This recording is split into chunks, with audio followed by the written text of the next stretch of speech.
Hello बच्चों। तो आज हम लोग अपना नेक्स्ट चैप्टर स्टार्ट करते हैं, हीट। इससे रिलेटेड हीट इस चैप्टर में हम लोग हीट से रिलेटेड टर्म्स समझेंगे कि अच्छा इनमें क्या क्या हैं, क्या हमें टर्म्स इससे रिलेटेड हैं जो हमें समझने होंगे। इस चैप्टर में हम लोग मेनली डिस्कस करने वाले रहेंगे कि क्या होता है freezing point, melting point, boiling point, ये सारी बातें हम लोग इस पर्टिकुलर चैप्टर में डिस्कस करेंगे और क्यों हमें इन सबको डिफाइन करने की ज़रूरत पड़ी। लेकिन सबसे पहले हम इस चैप्टर के हेडिंग को ही समझें कि हीट है ना, कि हीट है क्या। ठीक है, तो अगर मैं बोलूँ हीट, देखिए इसका अगर डेफिनेशन वाइज अगर कुछ कहें तो ये एक तरीके का एनर्जी है। ठीक है, जैसे देखिए एनर्जी से हम लोग क्या क्या कर सकते हैं। जैसे अगर मेरे पास एनर्जी है तो मैं किसी भी ऑब्जेक्ट को यहाँ से एक पॉइंट से उठाकर किसी दूसरे पॉइंट तक लेकर जा सकता हूँ। और कोई भी अगर काम करना होगा तो हम लोग, अगर हमारे पास एनर्जी है तो हम लोग वो काम कर ले जाते हैं। ठीक है, उसी तरीके से यानी अगर हीट हमारे पास अगर हीट है तो उस हीट से भी अगर हम कुछ इस तरीके का काम कर ले जा रहे हैं, है ना, तो यानी हीट को हम क्या कह सकते हैं कि हाँ वो भी एक तरीके का एनर्जी ही है। जैसे अगर मान लीजिए हमें, और ये सारी चीज़ें यूज़ होती हैं, तो हीट अगर मैं बोलूँ तो ये है क्या, एक तरीके का एनर्जी ही है, ये एक फॉर्म ऑफ एनर्जी है। अब ये हम कैसे कह सकते हैं, जैसे कि मैं बोला ना कि अगर हमारे पास एनर्जी है तो हम उस एनर्जी के हेल्प से कुछ भी कर सकते हैं। उसी तरीके से यानी अगर मैं बोल रहा हूँ कि हीट एक फॉर्म ऑफ एनर्जी है, यानी कि हीट की एनर्जी को भी यूज़ करके हम कुछ वर्क कर सकते हैं ना। तो सिंपल सा अगर आप लोग देखे होंगे, अगर घर में ऐसा क्या करें, कोई भी कंटेनर ले और उसमें वाटर को अगर आप बॉयल करें और उसके ऊपर अगर आप प्लेट रख दें तो होगा कि, अच्छा बताइए, प्लेट को मूव करने के लिए, ऐसे मैं बोलूँ मान लीजिए अगर ये प्लेट है, इसको मूव करने के लिए अप डाउन क्या एनर्जी चाहिए ना, एनर्जी चाहिए। तो वो एनर्जी, मान लीजिए ये प्लेट है तो इसको अगर मैं अप डाउन कर रहा हूँ तो मैं अपने एनर्जी की वजह से इसे अप डाउन कर पा रहा हूँ ना।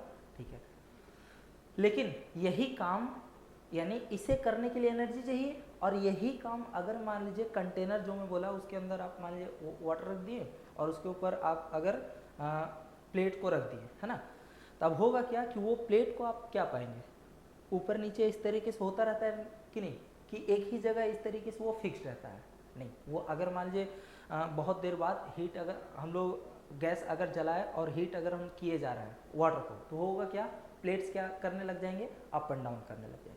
तो क्या यहाँ पे हम लोग खुद से अपना एनर्जी यूज़ करके क्या हम लोग उसे अप डाउन कर रहे हैं, नहीं कर रहे हैं। लेकिन ये करने के लिए उसे एनर्जी तो चाहिए ना, और अगर एनर्जी चाहिए तो ये काम कौन कर लिया। अगर वाटर को अगर हम लोग हीट नहीं करेंगे तो क्या अप डाउन होगा, नहीं होगा। इसका मतलब जब हम लोग हीट प्रोवाइड किए, है ना, यानी कि वो एक फॉर्म ऑफ एनर्जी है, यानी हम लोग एनर्जी दिए वाटर को, बेसिकली उस कंटेनर को, और कंटेनर से एनर्जी ट्रांसफर हुआ किसमें, वाटर को। फिर वहाँ से एनर्जी हीट, वो हीट एनर्जी है, वो फिर हीट फॉर्मेशन हुआ और वो फिर प्लेट को क्या कर रहा है, अप डाउन कर रहा है। ये नॉर्मल ऑब्जर्वेशन है, ये आप लोग देखे होंगे जरूर। ठीक है, तो हम लोग कह सकते हैं कि हीट क्या है, एक फॉर्म ऑफ एनर्जी ही है। और अगर ये एक फॉर्म ऑफ एनर्जी है तो इस हीट एनर्जी के ही को ही हम लोग क्या कर लेते हैं, यूज कर लेते हैं डिफरेंट डिफरेंट टाइप के वर्क में। ठीक है, जैसे अगर सबसे अगर स्मॉलेस्ट जो आप लोग रोज देखते होंगे, अगर मैं बोलूँ कि गाड़ी अगर कैसे चलता है ना, तो उसमें हम लोग क्या करते हैं, कहीं ना कहीं उसमें से डीजल पेट्रोल डालते हैं, फिर वहाँ पे अंदर सारी चीज़ें, उनका मैकेनिज्म है, वो सारा प्रोसेस हुआ और उससे भी एक तरीके का हीट डेवलप हुआ, और वहाँ से भी हीट एनर्जी से ही हीट जो भी वहाँ पे डेवलप हुआ, और उसी हीट को कन्वर्ट क्या कर दिया जाता है, गाड़ी को आगे बढ़ाने में। आया बात समझ में। तो सिंपली अगर हम लोग बोलें हीट का अगर मैं बात करूं तो हीट क्या है, ये एक फॉर्म ऑफ एनर्जी ही है ना। तो अगर ये एक फॉर्म ऑफ एनर्जी है तो एनर्जी का, अच्छा अगर मैं बोलूँ इसका यूनिट क्या होगा, तो यूनिट यानी इसे हम लोग किसमें मेजर करेंगे। जैसे जब भी अगर फिजिक्स में किसी भी नया टर्म अगर हम लोग समझते हैं तो उसे हम लोग किस क्या कह के उसे मेजर करेंगे, ये हमारे लिए इंपॉर्टेंट हो जाता है। जैसे अगर हम लोग अपने वेट को ही, चाहे कोई भी ऑब्जेक्ट अगर हम लोग खरीदने जाते हैं तो उसे कहते हैं ना 4 kg 5 kg, ऐसे कुछ भी हम लोग बताते हैं, या फिर यहाँ से किसी पॉइंट का अगर हमें डिस्टेंस बताना तो हम लोग क्या बोलते हैं कि 2 मीटर 4 मीटर या फिर 2 किलोमीटर 4 किलोमीटर, इस तरीके से कहते हैं। तो न्यूमेरिकल वैल्यू के आगे जो लगाते हैं वही हमारे लिए क्या है, यूनिट है। उसी तरीके से अगर मान लीजिए मैं बोल रहा हूँ कि हीट, कुछ पर्टिकुलर अमाउंट ऑफ हीट अगर मुझे बताना है, अच्छा हीट में क्या बताया कि ये फॉर्म ऑफ एनर्जी है ना, यानी ये क्या है, एक फॉर्म ऑफ एनर्जी है, और इसी एनर्जी को यूज कर, इस एनर्जी को ही हम लोग कन्वर्ट कर सकते हैं किसी और दूसरे फॉर्म ऑफ एनर्जी में, ठीक है। तो ये एक फॉर्म ऑफ एनर्जी, और अगर ये एक फॉर्म ऑफ एनर्जी है तो इसका भी यूनिट क्या होगा, जो एनर्जी का यूनिट होता है, और एनर्जी का यूनिट क्या होता है बताइए, वो होता है हमारा जूल, ठीक है। तो हीट अगर मैं बोलूं कि हीट है क्या, कि heat is a form of energy, तो इसका भी यूनिट क्या होगा, जूल ही होगा, है ना। लेकिन हाँ, पर एक और भी जैसे और भी यूनिट होता है क्या, उसे कैलोरी कहते हैं, ठीक है। तो आइए हम लोग और समझते हैं। सबसे पहले तो हम लोग ये तो समझिएगा कि अच्छा हीट है क्या, हीट एक फॉर्म ऑफ एनर्जी है, और उसी एनर्जी को हम लोग क्या करेंगे, बहुत डिफरेंट अलग अलग तरीके के अलग अलग डिफरेंट तरीकों के एनर्जीज में हम लोग इसे कन्वर्ट कर सकते हैं, है ना। तो अब यहाँ से हम लोग समझें कि अच्छा हीट कैसे हम लोग किसी बॉडी को ये इस पर्टिकुलर टाइप का एनर्जी हम लोग प्रोवाइड कर सकते हैं, और अगर हम इस टाइप के एनर्जी को अगर हम लोग प्रोवाइड करेंगे किसी भी ऑब्जेक्ट को, तो उसके साथ क्या होगा, उस ऑब्जेक्ट के ऊपर क्या क्या चेंजेस देखने को आएंगे, वो किस तरीके से बिहेव करेगा, हमें यही सारी बातें इस पर्टिकुलर चैप्टर में डिस्कस करने रहेंगे, है ना। तो आइए सबसे पहले देखते हैं कि हीट अगर मैं बोलूँ कि ये है क्या, कि ये अब जैसे देखिए हीट ये एक फॉर्म ऑफ एनर्जी है ही, लेकिन अगर मैं बोलूँ जैसे कि अगर हीट अगर हम लोग किसी ऑब्जेक्ट को अगर हम लोग हीट किए जा रहे हैं, हीट एनर्जी अगर हम लोग दिए जा रहा है, तो होता क्या है, उसका टेम्परेचर क्या होने लग जाएगा, इंक्रीज करने लग जाएगा, है ना। यानी हम लोग यही कह सकते हैं कि यानी जिस भी बॉडी का टेम्परेचर, अच्छा टेम्परेचर क्या है, टेम्परेचर एक ये बस किसी बॉडी का ये बस बताएगा कि डिग्री ऑफ हॉटनेस या फिर कोल्डनेस, यानी कोई भी बॉडी कितना गर्म है या ठंडा है, इसका नॉलेज, इसका कुछ आइडिया हमें कौन देता है, टेम्परेचर देता है, ठीक है। जैसे आप लोग सुने भी होंगे क्या, कि अगर मैं बोलूं कि 4 डिग्री सेल्सियस, है ना,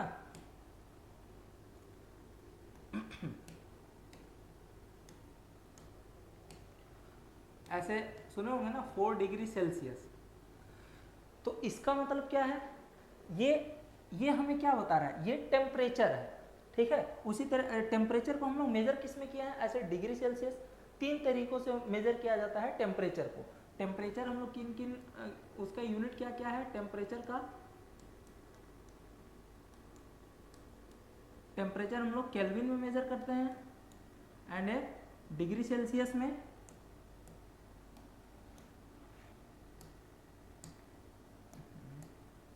एक डिग्री सेल्सियस मेजर करते हैं, एंड एक डिग्री फ़ारेनहाइट में, ठीक है। ये टेम्परेचर मेजर कर यूनिट्स हैं टेम्परेचर को मेजर करने के लिए, इधर हम लोग केल्विन में मेजर कर सकते हैं, डिग्री सेल्सियस में मेजर कर सकते हैं, या फिर फ़ारेनहाइट में मेजर कर सकते हैं, आया बात समझ में। लेकिन ये टेम्परेचर बताएगा क्या, ये सिर्फ और सिर्फ यही बताएगा कि कोई बॉडी कितना गर्म है या फिर कितना ठंडा है। अगर जिसका टेम्परेचर बहुत ज़्यादा है वो क्या होगा, ज़्यादा गर्म होगा, हॉट होगा, और जिसका टेम्परेचर बहुत कम है वो जिस भी बॉडी का टेम्परेचर अगर कम है वो बहुत ही ठंडा रहेगा। हम लोग बस टेम्परेचर बस यही एक आइडिया देगा कौन कितना गर्म है कौन कितना ठंडा है। यानी एक दूसरे के रेस्पेक्ट में अगर मैं कह दूं कि किसी ऑब्जेक्ट का टेम्परेचर 50 डिग्री सेल्सियस है, अगर मैं 3 ऑब्जेक्ट लूँ, ये मान लीजिए ए है, ये बी है और ये सी है ना, मैं बोल दूँ इसका 40 डिग्री सेल्सियस टेम्परेचर है, इसका 50 डिग्री सेल्सियस टेम्परेचर है और इसका 60 डिग्री सेल्सियस टेम्परेचर है। तो हम अगर मान लीजिए इन दोनों को कंपेयर कर रहे हैं ए एंड बी को, तो हम लोग क्या बोल रहे हैं कि बी ए के रिस्पेक्ट में गर्म है, उसका ज़्यादा टेम्परेचर है। लेकिन अगर हम लोग इसके इस सी एंड बी को अगर देखें तो क्या हो जाएगा, सी और ज़्यादा गर्म है। बस हमें यही बताया, यानी जितना ज़्यादा टेम्परेचर उतना ही वो ज़्यादा गर्म रहेगा। अच्छा, गर्म रहेगा यानी कि उतना ही उसके पास हीट एनर्जी है। बस सिंपल सा मतलब यही हुआ। यानी जिसका जितना ज़्यादा टेम्परेचर उसके पास उतना ही ज़्यादा हीट एनर्जी रहेगा। है बात समझ में, है ना।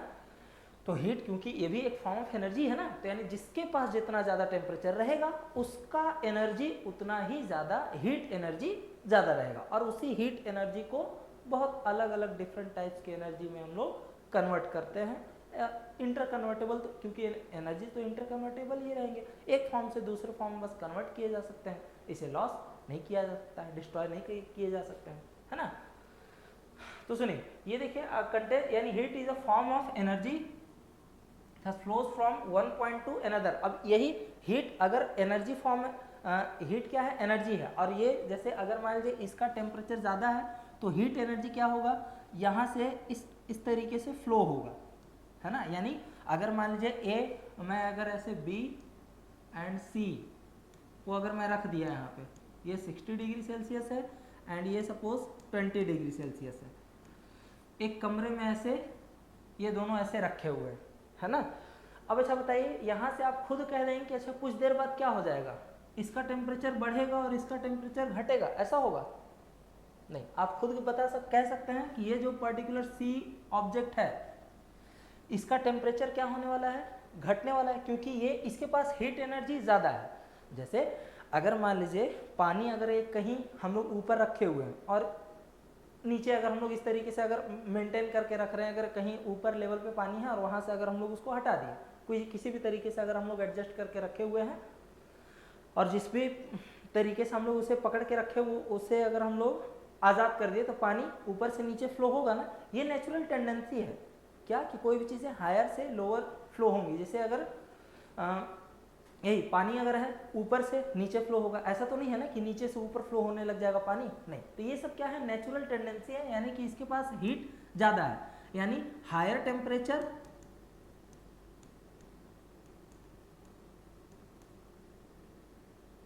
तो हायर हीट एनर्जी भी रहेगा, ठीक है।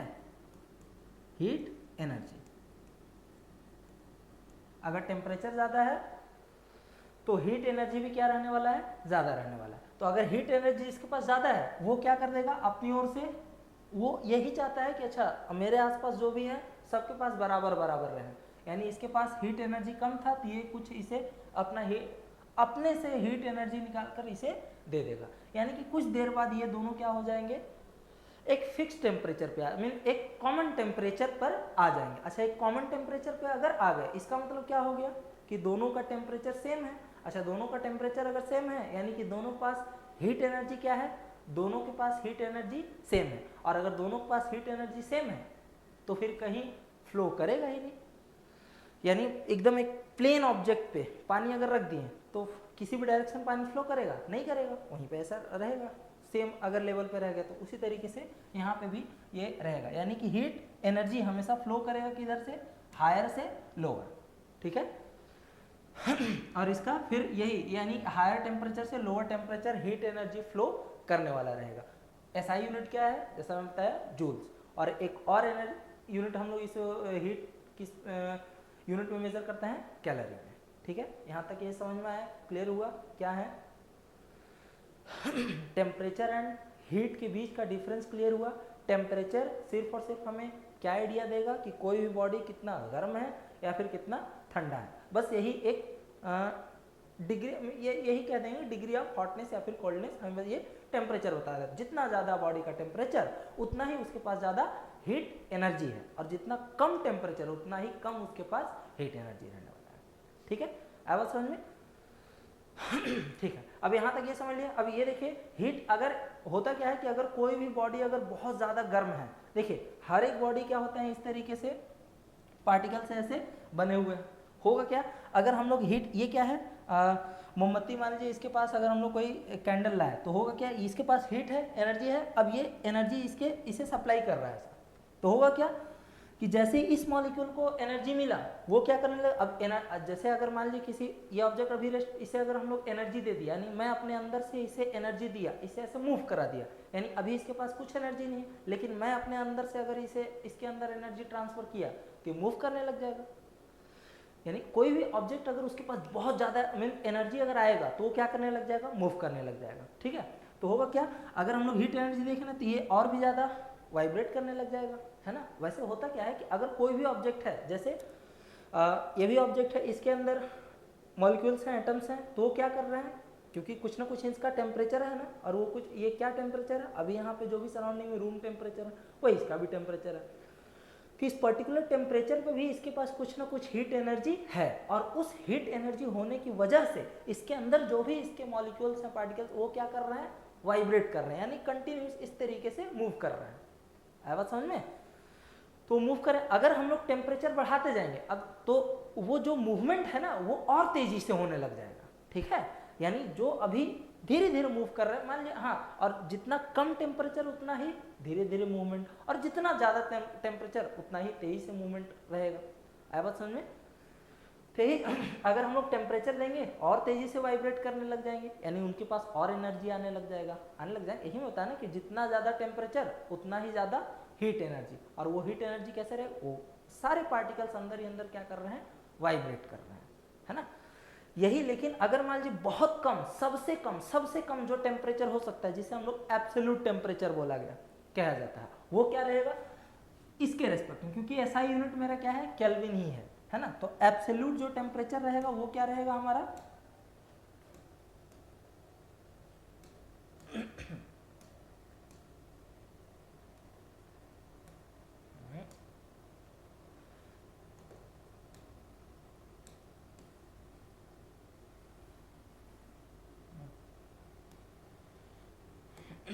एब्सोल्यूट टेम्परेचर क्या माना गया है, 0 केल्विन।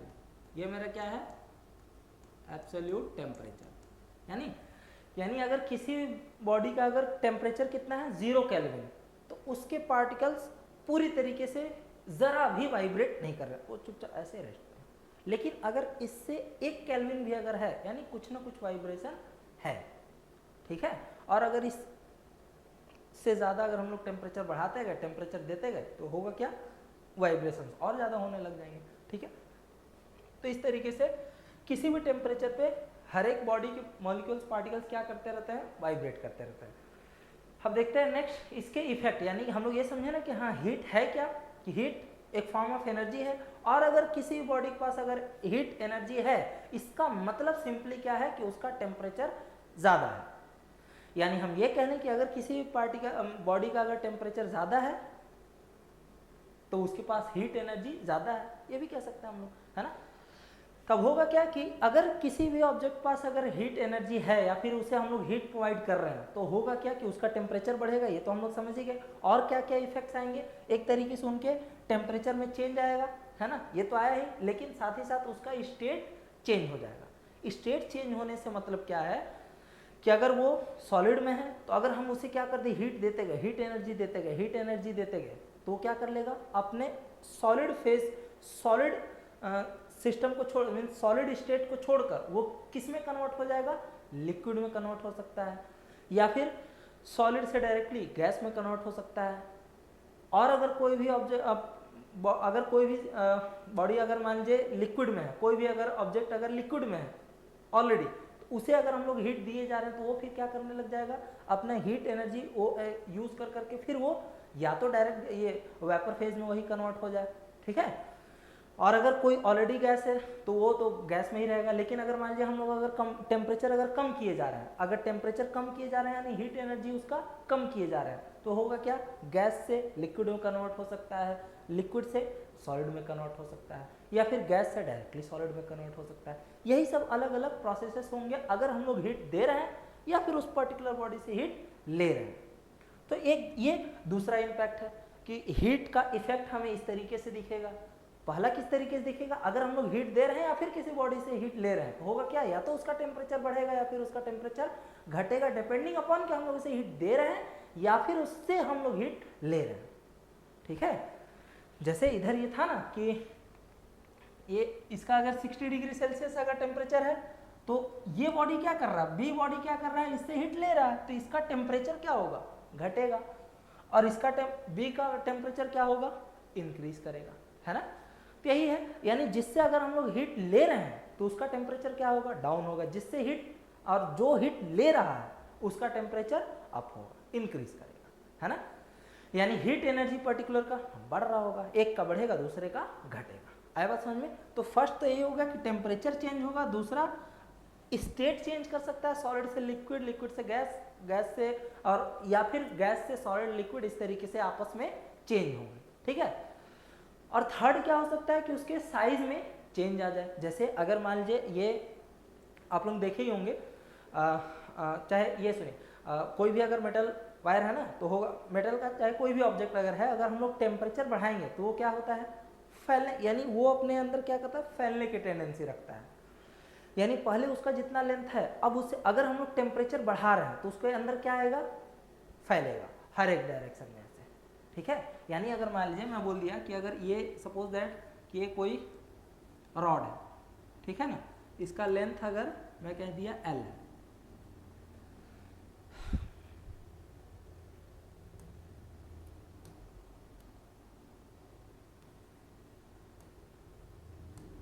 इसका लेंथ अगर L है ना, तो होगा क्या कि अगर हम लोग इसको टेम्परेचर दे रहे हैं, यानी इसके अगर हम लोग हीट एनर्जी प्रोवाइड कर रहे हैं, तो क्या होगा कि इसका लेंथ कुछ इस तरीके से हो जाने वाला है ना।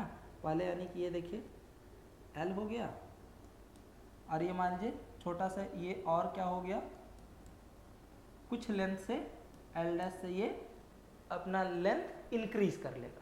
अगर हम लोग क्या कर रहे हैं, इसको हीट एनर्जी कंटिन्यूस अगर हम लोग इसे दिए जा रहे हैं तो होगा क्या, इसका लेंथ बढ़ जाएगा। उसी तरीके से अगर मान लीजिए कोई प्लेट है, उसके अगर प्लेट इस तरीके से जिसके पास कुछ एरिया है, उसे अगर हम लोग हीट एनर्जी दे रहे हैं तो उसका क्या होगा, हीट एनर्जी लेते लेते वो क्या करने लगेगा, फैलने लग जाएगा। अच्छा फैलने लग जाएगा, एक लेंथ भी बढ़ेगा, विड्थ भी बढ़ेगा।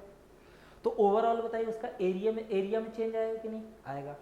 यानी अगर हम लोग हीट दे रहे हैं किसी भी ऑब्जेक्ट को तो उसका लेंथ भी चेंज हो सकता है, एरिया भी चेंज हो सकता है, और उसका साथ ही साथ वॉल्यूम भी चेंज हो सकता है।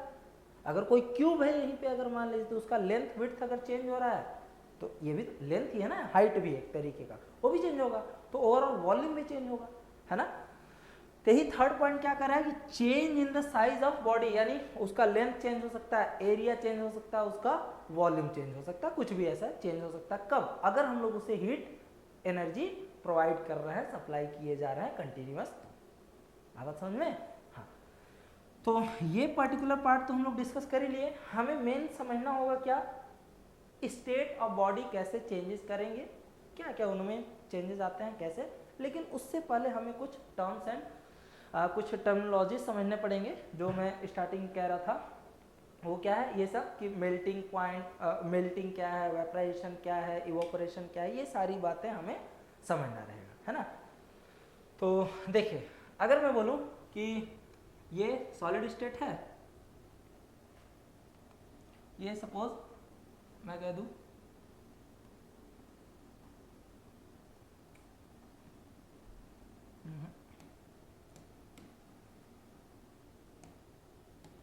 मैं कह दूँ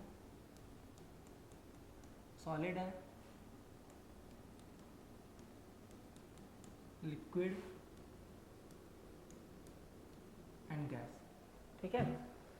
तो होगा क्या, टेम्परेचर अगर हम लोग बढ़ाएंगे, मान लीजिए कोई भी ऑब्जेक्ट है वो अपने सॉलिड स्टेट में है, अगर हम लोग टेम्परेचर दिए जाए, आई मीन टेम्परेचर बढ़ा रहे हैं इन सेंस, यानी कि उसे हम लोग हीट एनर्जी प्रोवाइड किए जा रहे हैं, हीट एनर्जी उसे कंटिन्यूअस दिए जा रहे हैं, तो होगा क्या, या तो वो सॉलिड से लिक्विड में चेंज हो जाए, ठीक है, लिक्विड में चेंज हो सकता है, फिर लिक्विड से वो क्या हो सकता है, गैस में चेंज हो सकता है ना।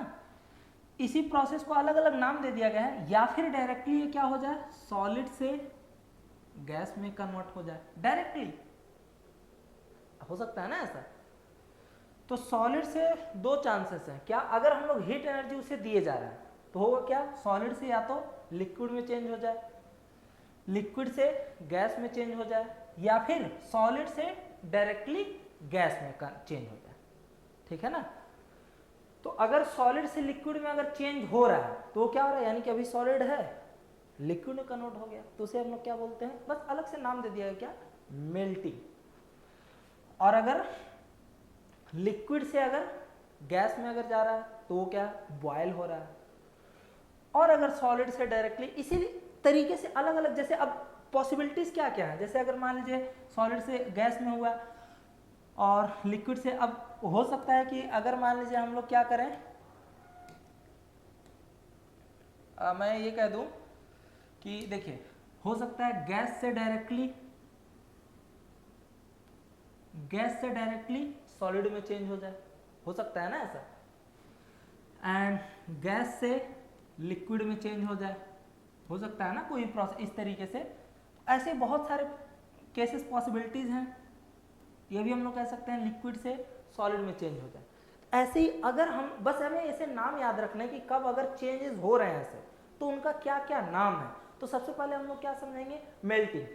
इसमें क्या होगा, अगर मेरा सॉलिड से अगर लिक्विड में चेंज हो रहा है तो इस प्रोसेस, यानी कि इसी प्रोसेस को हम लोग क्या कहते हैं, मेल्टिंग या फिर fusion is physical process that results in the phase transition of a substance from solid to liquid.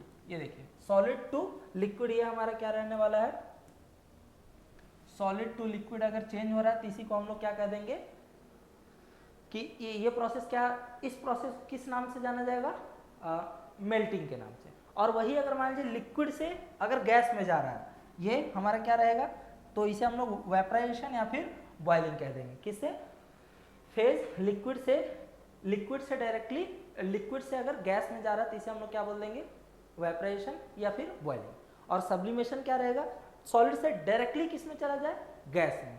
ये sublimation is the transition of a substance from the solid phase two the gaseous phase without changing into liquid. यानी sublimation अगर हो रहा है तो वो बीच liquid का वो फेज गेन नहीं करने वाला, डायरेक्टली अगर सॉलिड है तो सॉलिड से डायरेक्टली गैस में चला जाएगा। आई बात समझ में। अब जैसे यहाँ पे हम लोग मेल्टिंग कह सकते हैं, आइस क्यूब, ये होता क्या, आइस अगर गर्मी में, गर्मी की सीजन में ये रहता है, अगर हम लोग बर्फ अगर रख दे, आइस क्यूब अगर रख दे, वो फिर कुछ देर बाद क्या हो जाता है, इन्वायरमेंट से हीट ले लेकर वो क्या हो जाएगा, हीट एनर्जी उसे मिलेगा और उसकी वजह से वो क्या हो जाएगा, खुद को मेल्ट कर देगा, यानी कि सॉलिड स्टेट से लिक्विड स्टेट में कन्वर्ट हो जाएगा। तो उसी प्रोसेस क्या बोल दिया जाता है, मेल्टिंग। और वहीं पे अगर मान लीजिए बॉइलिंग या फिर वेपराइजेशन, ये क्या होगा, अगर बॉइलिंग यानी कि लिक्विड से अगर डायरेक्टली, लिक्विड से अगर गैस में अगर चेंज हो रहा है तो उसे हम लोग क्या बोल देंगे, बॉइलिंग। और सब्लिमेशन अगर सॉलिड से डायरेक्टली गैस में चेंज होता है। आवाज समझ में।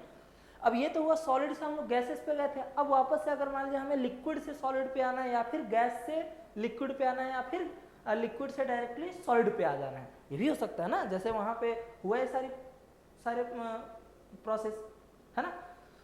तो अब अच्छा देखिए फ्रीजिंग, इसे हम लोग क्या बोल देंगे, अगर मेरा लिक्विड से अगर गैस में आया हुआ है तो इसमें हम लोग क्या बोलते हैं, फ्रीजिंग कौन सा प्रोसेस है, जिसमें सॉलिड व्हेन टेम्परेचर लोड, यानी कि अब देखिए लिक्विड के पास हीट एनर्जी क्या है, ज्यादा रहेगा, ठीक है, तो वहां से क्या होगा, हीट एनर्जी हमें लेना पड़ेगा, तो फिर वो क्या हो जाएगा, गैसेस लिक्विड स्टेट से किस में जाएगा, सॉलिड स्टेट में। तो इस प्रोसेस को हम लोग क्या कहते हैं, फ्रीजिंग। और यही कंडेंसेशन क्या होगा, अगर गैस कन्वर्ट हो जा रहा है किस में, लिक्विड फॉर्म, गैसेस जैसे ये हुए ना, तो ये हमारा किस में condensation process which water vapour in the air change into liquid water, यानी कि जो गैसेस हैं वो डायरेक्टली किस में हो जाएंगे, लिक्विड प्रोसेस में, इस यानी कि गैसेस का डायरेक्टली लिक्विड कन्वर्जन वो क्या हो जाएगा हमारा कंडेंसेशन। और ये सॉलिडिफिकेशन ये जस्ट उल्टा हो जाएगा हमारा किसका, सब्लिमेशन का। जैसे सब्लिमेशन क्या था, सॉलिड टू गैस, तो ये हमारा क्या रहेगा, deposition in the phase of gas transition into the solid without passing through the liquid. और सबके एग्जांपल फर्स्ट अब समझ में। जैसे ये सारी चीज़ें हम लोग सॉलिड से, अगर सॉलिड को रेस्पेक्ट में अगर हम लोग लेकर बात करें तो सॉलिड से गैस में कन्वर्ट हो सकते हैं, उसे क्या, सॉलिड से लिक्विड में, तो उसे क्या नाम दिया गया बताइए। सॉलिड से अगर लिक्विड में हुआ तो उसे हम लोग क्या बोल देंगे, मेल्टिंग। और अगर लिक्विड से गैस में गया तो उसे क्या बोल दिया गया, बॉइलिंग या फिर वेपराइजेशन, ठीक है। अब अगर हम लोग आए लिक्विड से अगर हम लोग सॉलिड में जा रहे हैं तो हमारा क्या होगा, फ्रीजिंग नाम दे दिएगा। लिक्विड से अगर सॉलिड में आए तो ये फ्रीजिंग हुआ, और लिक्विड से अगर गैस में गए हुए तो ये हम लोग पहले ही देख चुके क्या, बॉइलिंग। और अगर गैस से लिक्विड में आ रहे हैं तो कंडेंसेशन, गैस से डायरेक्टली सॉलिड में आ जा रहे हैं तो वो क्या हो जाएगा हमारा, सॉलिडिफिकेशन या फिर डिपोजिशन। आप बात समझ में। तो यही सब अलग अलग ये सब प्रोसेसेस है और साथ ही साथ ये एग्जाम्पल भी due formation on the grasses, ये गैसेस फॉर्मेशन है, लिक्विड में आ गए, है ना, ये सारे चीज़ें देखे हुए हैं, ठीक है। फिर देखते हैं नेक्स्ट क्या है, टेम्परेचर एंड इवोपरेशन। अच्छा देखिए इवोपरेशन ये है क्या, जैसे देखिए अगर मैं कहूँ कि वाटर का बॉइलिंग पॉइंट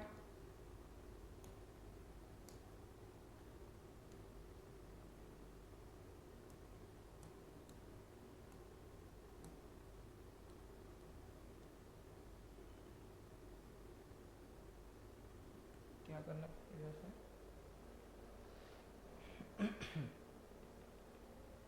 हाँ ठीक है, अगर मैं बोलूँ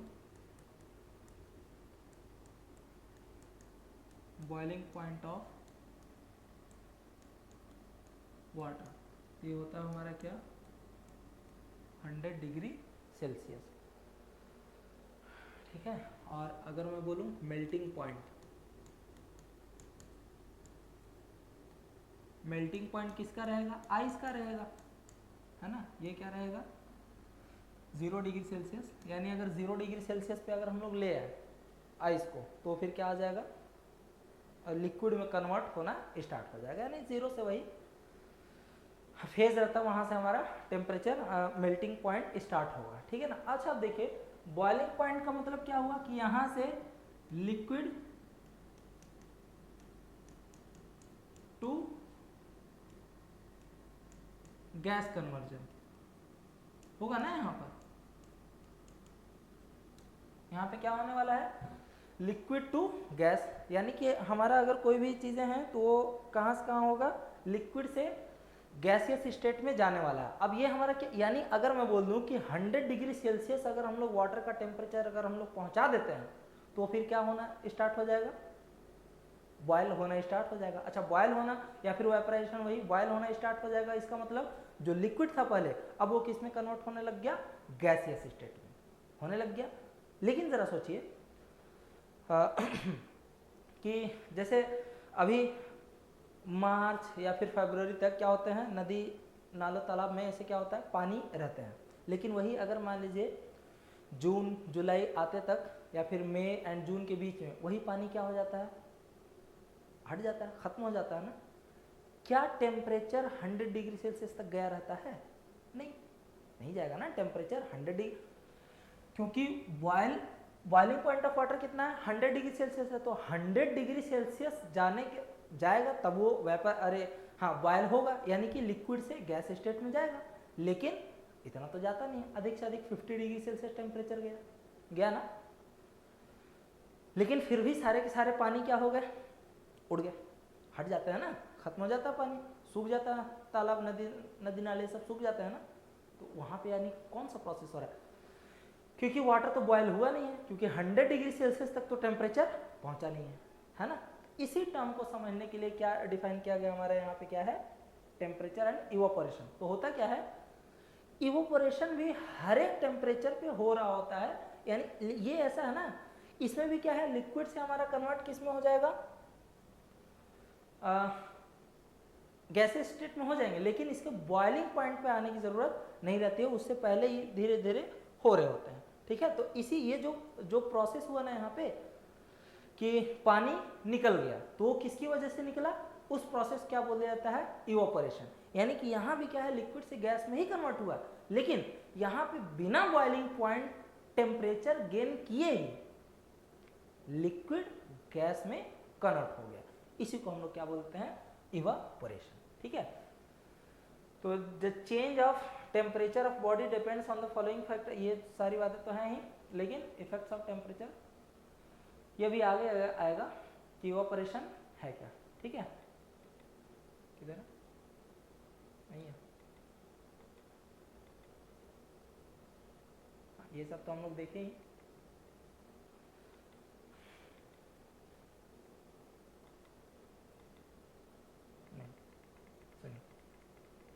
तो है क्या, क्या देखिए इवापोरेशन समझ में आए कि इवापोरेशन है क्या, बिना बॉइलिंग पॉइंट पे गए हुए जो प्रोसेस से हमारा ये भी तो हो क्या कि बॉइलिंग पॉइंट गेन किए बगैर लिक्विड का कन्वर्जन हो जाना, वही हमारा क्या रहेगा, इवापोरेट हो गया, यानी कि वो बॉइलिंग पॉइंट बॉइलिंग पॉइंट का टेम्परेचर उस लिक्विड का नहीं आया है, लेकिन फिर भी सारा लिक्विड हट गया, उड़ गया, गायब हो गया। ठीक है, अब देखते हैं अच्छा effects of temperature on molecular motion. जैसे कि मैंने बताया, अब अगर मान लीजिए इसका जैसे देखिए ये हमारा क्या बता रहा है 0 डिग्री सेल्सियस, अगर डिग्री सेल्सियस में है ना टेम्परेचर, ठीक है, तो ये क्या बताना चाह रहा है 0 डिग्री सेल्सियस, ये देखिए 20 डिग्री सेल्सियस, ये 40 डिग्री सेल्सियस, है ना।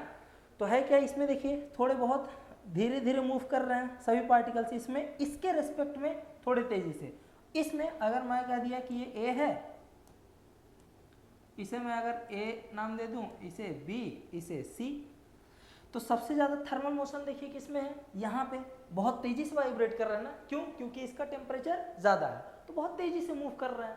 अच्छा, energy due to movement of particles, यही हमारा क्या होता है kinetic energy. Energy due to movement यानी कि उसके अंदर जो मूवमेंट की वजह से जो एनर्जी है वही उसी एनर्जी को क्या बोल दिया जाता है काइनेटिक एनर्जी। तो ये इसके पास क्या है काइनेटिक एनर्जी, यानी कि इसके पास अगर मैं बोलूं कि A के पास काइनेटिक एनर्जी, मॉलिक्यूल्स के पास जो भी ये मूव कर रहे हैं ना उनके A के मॉलिक्यूल्स के पास क्या है काइनेटिक एनर्जी ज़्यादा है B के कंपैरिजन में, और B के पास ज़्यादा है C के कंपैरिजन में, है ना। यानी जिसका, ये मैं स्टार्टिंग में ही बताया, जिसका टेम्परेचर ज़्यादा उसका उसके पास जो मॉलिक्यूलर काइनेटिक एनर्जी है मॉलिक्यूल्स के वो क्या रहेंगे ज़्यादा रहेगा। तो यहाँ देखिए ये इनके कंपैरिजन में बहुत तेज़ी से मूव कर रहे हैं, ये इसके रिस्पेक्ट में थोड़े कम से, ये और कम से इनके रिस्पेक्ट में। अगर मान लीजिए कोई अगर मैं बोल दूँ -10 डिग्री सेल्सियस पे है तो और भी बहुत धीरे धीरे मूव कर रहे होंगे ना। तो यही यानी जिसके पास जितना ज़्यादा टेम्परेचर उसका उसके पार्टिकल्स का मोशन उतना ही ज़्यादा रहने वाला है, ठीक है ना। यही है इफेक्ट्स ऑफ मॉलिक्यूलर मोशन, यानी कि molecular motion is directly proportional to temperature, क्या है यानी टेम्परेचर मोर रहेगा, मोर टेम्परेचर तो हम लोग कह सकते हैं मोर टेम्परेचर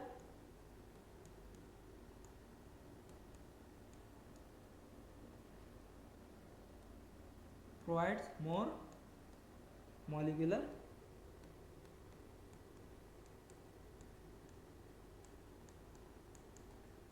मोशन, ठीक है। यानी टेम्परेचर अगर हम लोग बढ़ाते जाएंगे तो उसका मॉलिक्यूलर मोशन क्या होते जाएंगे, बढ़ते जाएंगे, जो मॉलिक्यूल्स के मोशन है वो आपस में वो और भी इंक्रीज होता जाएगा, यानी जिसका ज़्यादा टेम्परेचर उसका उतना ही ज़्यादा मॉलिक्यूलर मोशन रहेगा, ठीक है। तो होगा क्या, अब अच्छा देखिए अगर हम लोग बोलें कि टेम्परेचर अगर हमें बढ़ाना है तो अलग अलग बॉडीज़ के पास ये खुद का अलग अलग प्रॉपर्टी है। सबके पास देखिए सबके पास सेम तरीके का प्रॉपर्टी नहीं है। जैसे अगर मैं कहूँ कि हर एक आप ही लोग में से अगर कुछ भी अगर कराना हो तो सबका क्या है अलग अलग पोटेंशियल है ना। मीन्स पोटेंशियल कहने का मतलब कोई भी अगर वर्क करना है तो हो सकता है, जैसे अगर मान लीजिए इस मैं बोला 10 kg यहाँ पे कोई मैं 10 kg का कोई भी अगर ऑब्जेक्ट लिया हुआ हूँ उसको मैं बोलूँ कि चलो इस 10 kg को उठाकर 10 मीटर तक रखना है, तो हो सकता है कि सभी लोग रख दें, सभी लोग 10 kg के ऑब्जेक्ट को उठाकर 10 मीटर तक रख दें। लेकिन होगा क्या, क्या सभी लोग सेम टाइम में उठा के रख लेंगे? यानी कि कोई हो सकता है जिसके पास ज़्यादा ताकत हो उठा के रख दिया, उसके पास थोड़ा और ताकत हो वो उठा के रख दिया, ज़्यादा टाइम लिया। ऐसे सभी लोग डिफरेंट टाइम लेने वाले हैं क्योंकि अलग अलग सबके पास एनर्जी है ना।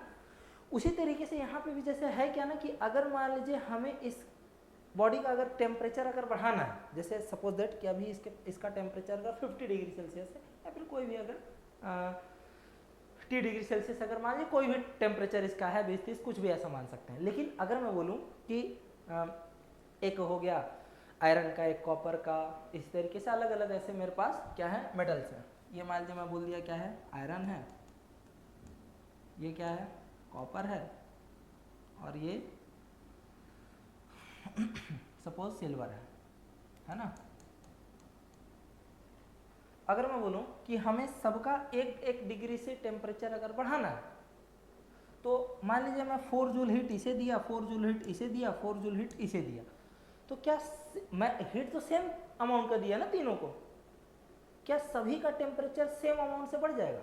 नहीं, क्योंकि तीनों अलग अलग मटेरियल हैं, इनका खुद का अलग अलग एग्जिस्टेंस है, अलग अलग पहचान है, तो अलग अलग इनका बिहेवियर भी रहेगा। अगर अलग अलग बिहेवियर है तो अगर हम सेम अमाउंट ऑफ हीट अगर हम लोग दिए हुए प्रोवाइड किए हुए हैं तीनों को, तो होगा क्या, इसका कुछ अलग तरीके से टेम्परेचर बढ़ा हुआ दिखा, इसका कुछ अलग तरीके से, इसका कुछ अलग तरीके से टेम्परेचर बढ़ता हुआ हमें नजर आए।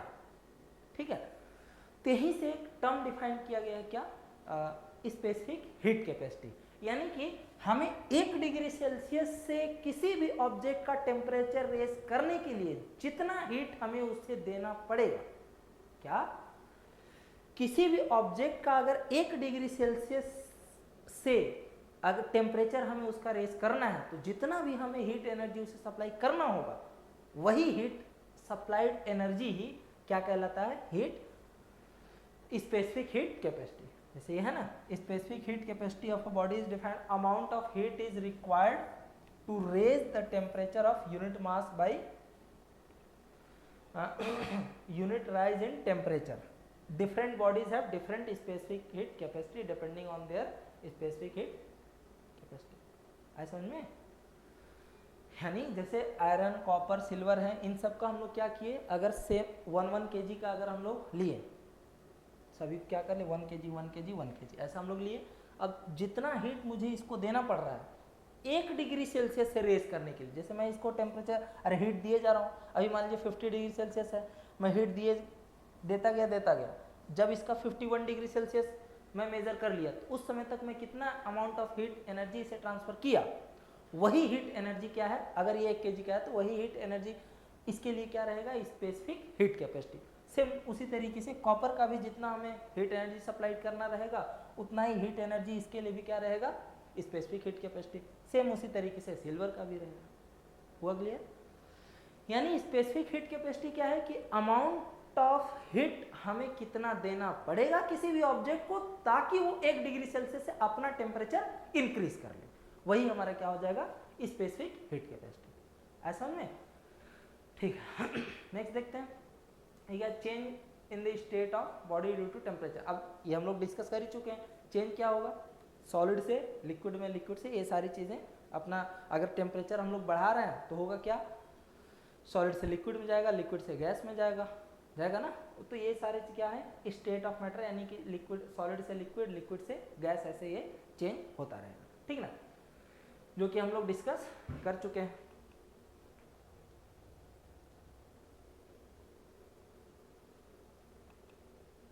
ठीक, अब यही है हमारे स्टेट्स ऑफ मैटर। अब ये हो क्या रहा है, ये देखिए सॉलिड है, यानी कि ये कुछ इनके प्रॉपर्टी है, यानी कोई भी अगर सॉलिड है, जैसे अगर आप एक ईंट ही लिए, क्या उसका शेप एंड साइज फिक्स है कि नहीं है, लेकिन अगर मैं बोला 1 लीटर अगर मैं पानी लिया तो उसको अगर मैं 2 लीटर के कंटेनर में रखूं तो उसमें भी, हाँ बेशक पूरी तरीके से नहीं भरेगा लेकिन आ तो जाएगा ना, जिस भी तरीके के शेप में रखूं वो लिक्विड उसी में अपने आप को एडजस्ट कर लेगा ना, लिक्विड हो चाहे गैस हो, दोनों ही क्या कर लेंगे।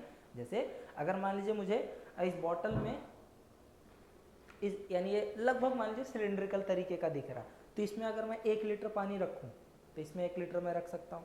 इसी की जगह अगर मान लीजिए मैं क्यूबिकल ले लूँ, उसमें भी अगर मैं 1 लीटर रख दूँ तो भी आ जाएगा, उसमें पानी आ जाएगा ना। तो है क्या, चाहे गैस भी, तो है क्या, ये गैस एंड लिक्विड क्या है, उनका कोई फिक्स्ड शेप नहीं है, वो क्या है, जिस भी शेप में हम उसे रखना चाहें, ढालना चाहें, वो क्या हो जाएगा, उसी शेप में अपने आप को रख लेगा। लेकिन सॉलिड ऐसा नहीं है। जैसे ये सॉलिड अगर मान लीजिए इतना इसका जो भी ये शेप है, इसको अगर मान लीजिए किसी और भी शेप में अगर हम लोग रखना चाहें, एडजस्ट नहीं हो, सॉलिड यानी उसका एक फिक्स प्रॉपर अमाउंट का, प्रॉपर तरीके का उसका शेप है, किसका, सॉलिड का, है ना। तो इसका शेप क्या है, फिक्स्ड है, साइज एंड वॉल्यूम भी क्या है, फिक्स्ड है। अरेंजमेंट यानी कि है क्या, सॉलिड्स में क्या होता है ना कि सॉलिड्स में बहुत ऐसे पार्टिकल्स क्या हैं, सारे बहुत ऐसे करीब करीब हैं। ये ऐसे अरेंजमेंट्स किसका है, ये सॉलिड्स का है ना। इस तरीके से बहुत ऐसे करीब करीब सारे पार्टिकल्स ऐसे क्या है, करीब। लेकिन वही अगर मान लीजिए मैं लिक्विड का बात करूं तो इनसे थोड़े ऐसे दूर हैं। क्या हो रहा है, ठीक है, इनसे थोड़े ऐसे दूर है। लेकिन अगर मैं गैस का बात करूं तो और भी बहुत ज़्यादा दूर दूर है। ठीक है ऐसे। तो ये हमारा क्या है, सॉलिड में इस तरीके से रहने वाला है, अंदर रहेंगे पार्टिकल्स अंदर ही अंदर, और ये किसमें, गैस, अरे ये किसमें रहने वाला है ऐसे, ये हमारा रहेगा लिक्विड में, इनसे थोड़े दूर दूर, और ये किस स्टेट में है, ये गैसियस फॉर्म में, ठीक है। और इसमें यानी कि लिस्ट है ये इंटरमॉलिक्यूलर फोर्सेस, यानी जैसे देखिए बहुत दूर दूर है तो फोर्स उतना नहीं लगा पाएंगे, लेकिन अगर सॉलिड्स है तो आपस में अच्छे तरीके से फोर्स एक दूसरे के ऊपर लगाए रहते हैं, इसीलिए वो क्या है, सॉलिड स्टेट में है। और ये भी क्या है, लिक्विड स्टेट में, तो ये थोड़े करीब है, इनसे थोड़ा कम रहता है फोर्स, है ना। और गैसेस स्टेट में इससे और ज़्यादा कम रहता है, यानी कि सबसे ज़्यादा इंटरमॉलिक्यूलर फोर्स कहाँ पे है, इंटरमॉलिक्यूलर फोर्स यानी कि दो उन्हीं के पार्टिकल्स के बीच में लगने वाले फोर्सेस, इनके बीच में फोर्स क्या रहेगा, ज़्यादा रहेगा, इनके बीच में इनसे थोड़े कम लेकिन इनसे ज़्यादा, इसमें सबसे कम। तो यही सारी चीज़ें यहाँ पे प्रॉपर्टी लिखी हुई है कि सॉलिड का क्या रहेगा, फिक्स्ड रहेगा, क्या, shape and size and volume भी, ठीक है। और यहाँ पे कोई फिक्स नहीं है, यहाँ भी कोई फिक्स नहीं है, जैसे मैं बोला ना 1 लीटर का अगर मैं इस सिलेंड्रिकल ऑब्जेक्ट में रखना चाहूँ तो उसमें भी आ जाएगा, क्यूबिकल ऑब्जेक्ट में रखना चाहूँ उसमें आ जाएगा, किसी भी तरीके के शेप में हम लोग 1 लीटर पानी को रख सकते हैं, चाहे किसी कितने भी अमाउंट ऑफ लिक्विड को हम लोग रख सकते हैं, लेकिन कोई भी अगर सॉलिड है तो उसको फिक्स तरीके से, उसका तो फिक्स है ना शेप। तो ये सारी चीजें क्या है, सॉलिड लिक्विड गैस के ये सब प्रॉपर्टीज है ना। तो ये क्या है, मिनिमम इंटरमॉलिक्यूलर सेपरेशन, यहाँ पे क्या है, मिनिमम है, यहाँ पे इससे ज़्यादा है लेकिन, और यहाँ पे सबसे ज़्यादा है। अगर यहाँ पे इंटरमॉलिक्यूलर सेपरेशन यहाँ पे ज़्यादा है तो फोर्सेस क्या होगा, यहाँ पे सबसे कम, इसमें बीच का, इसमें सबसे ज़्यादा, है ना। तो यही सब है। और ये सॉलिड चेंज इन स्टेट, अब यहाँ देखिए ये यही प्रोसेस ये सारा लिखा हुआ, सॉलिड से अगर लिक्विड हो रहा है तो इसे हम लोग क्या कहेंगे, मेल्टिंग, यानी ये प्रोसेस करने के लिए हमें क्या करना पड़ेगा, हीट उसे देना पड़ेगा, ठीक है। तो यहाँ पे हीट हमें देना पड़ेगा। अच्छा, सॉलिड से लिक्विड अगर जा रहा है तो इसे हम लोग क्या बोलते हैं, सॉलिड से अगर गैस जा रहा है तो इसे क्या बोला गया, सब्लिमेशन, इसके लिए भी हमें हीट सिस्टम उसे हमें देना पड़ेगा। लिक्विड से अगर गैस जा रहा है तब भी हमें हीट लिक्विड को सप्लाई करना पड़ेगा, तब जाकर वहां से वो लिक्विड से गैसियस स्टेट में जाएगा। लेकिन अब यहाँ अगर लिक्विड से हमें सॉलिड स्टेट में आना है, यानी वो ऑलरेडी लिक्विड में है और उसे हमें सॉलिड स्टेट में लाना है, तब होगा क्या, वो खुद से तो आ नहीं जाएगा, हमें उससे एनर्जी को, हीट एनर्जी को निकालना पड़ेगा। इसलिए यहाँ पे क्या है, माइनस, यानी कि हमें निकालना पड़ेगा, यानी ये cooling water at 0 degree Celsius, gas से solid, frost formation, dew formation, ये गैसेस, लिक्विड, यानी ये सारे एग्जाम्पल्स हैं हमारे पास, ठीक है। आया बात समझ में, जो कि हम लोग पीछे डिस्कस कर चुके हैं, है ना। और ये सब फ्रीजिंग पॉइंट है क्या, सॉलिड से लिक्विड में फ्रीजिंग पॉइंट, हाँ, जिसपे वो सॉलिड स्टेट में रह जाए। तो ये हमें पर्टिकुलर बर्फ के यानी आइस के रिस्पेक्ट में हमें ये जानना है सब कि वाटर के लिए क्या है 0 डिग्री सेल्सियस, यानी 0 डिग्री सेल्सियस अगर हम लोग कर दिए तो वो क्या हो जाएगा, लिक्विड से सॉलिड स्टेट में आ जाएगा, है ना। या फिर इसी को 32 डिग्री फ़ारेनहाइट ये कह लें, और ग्लिसरीन का 17 डिग्री सेल्सियस होता है। बॉइलिंग पॉइंट इसी तरीके से मैंने बताया ही क्या कि वाटर का कितना है 100 डिग्री सेल्सियस, ठीक है ना। तो ये सारी चीज़ें हमें ये सब पता होना चाहिए, याद होना चाहिए, ठीक है। अब ये एक लास्ट देख लेते हैं, change in the size of the body. जैसे हम लोग क्या, टेम्परेचर में चेंज होगा, हीट एनर्जी अगर हम लोग सप्लाई करेंगे तो क्या होगा, उसका टेम्परेचर चेंज होगा, यानी जनरली अगर हम लोग हीट एनर्जी दिए तो उसका टेम्परेचर बढ़ेगा ही बढ़ेगा, ठीक है। और सेकेंडली क्या देखें कि उसका फेस चेंज होगा, स्टेट चेंज होगा, सॉलिड से लिक्विड, लिक्विड से गैस, गैस से, ये सारा फॉर्मेशन हो सकता है। अब हमें क्या देखना है, थर्ड लास्ट, यानी कि उसके शेप एंड साइज में भी चेंज होगा। जैसा मैंने स्टार्टिंग में बताया कि अगर हम लोग टेम्परेचर बढ़ाएंगे किसी भी ऑब्जेक्ट का, यानी उसे हम लोग हीट एनर्जी दिए जा रहे हैं, तो वो क्या होगा, वो खुद को एक्सपैंड करेगा। और अगर हम लोग उससे टेम्परेचर निकाल रहे हैं तो खुद को डिक्रीज कॉन्ट्रैक्ट करेगा, ठीक है। हाँ यही सारी बातें हैं इनमें, है ना।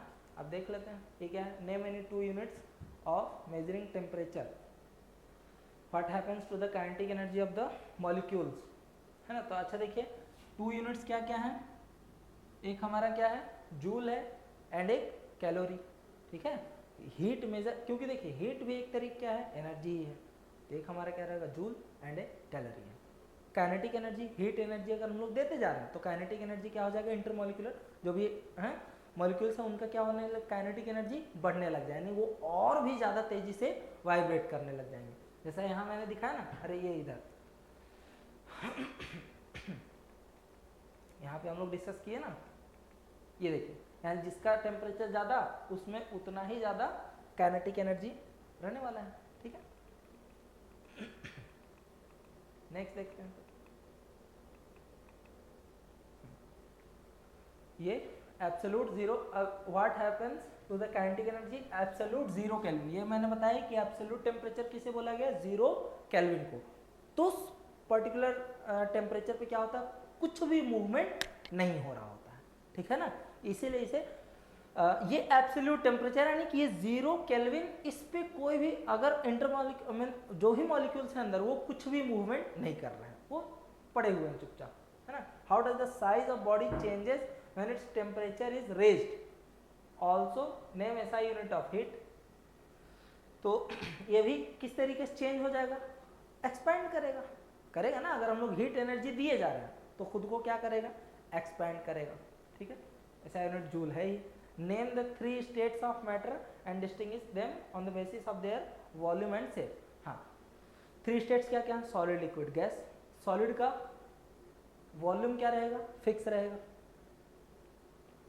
एंड शेप भी फिक्स रहेंगे। लेकिन ये सारी चीज़ें लिक्विड गैसेस के लिए हम लोग नहीं कह सकते ना, शेप हम लोग किसी भी फॉर्मेट में रख सकते हैं, है ना। हालांकि वॉल्यूम भी अगर 1 लीटर है लिक्विड का भी तो 1 लीटर ही रहेगा, लेकिन किसी भी तरीके के हम लोग किसी भी शेप में हम लोग उसको रख सकते हैं। ठीक है ना, तो हम लोग आज इतना ही रखते हैं, नेक्स्ट ये हम लोग देखेंगे नेक्स्ट क्लास में। ठीक है ना, यहाँ से ये हमारा क्या, change in liquid vapour state. तो आज के लिए इतना ही, मिलते हैं फिर नेक्स्ट क्लास में। ठीक, ओके, थैंक यू।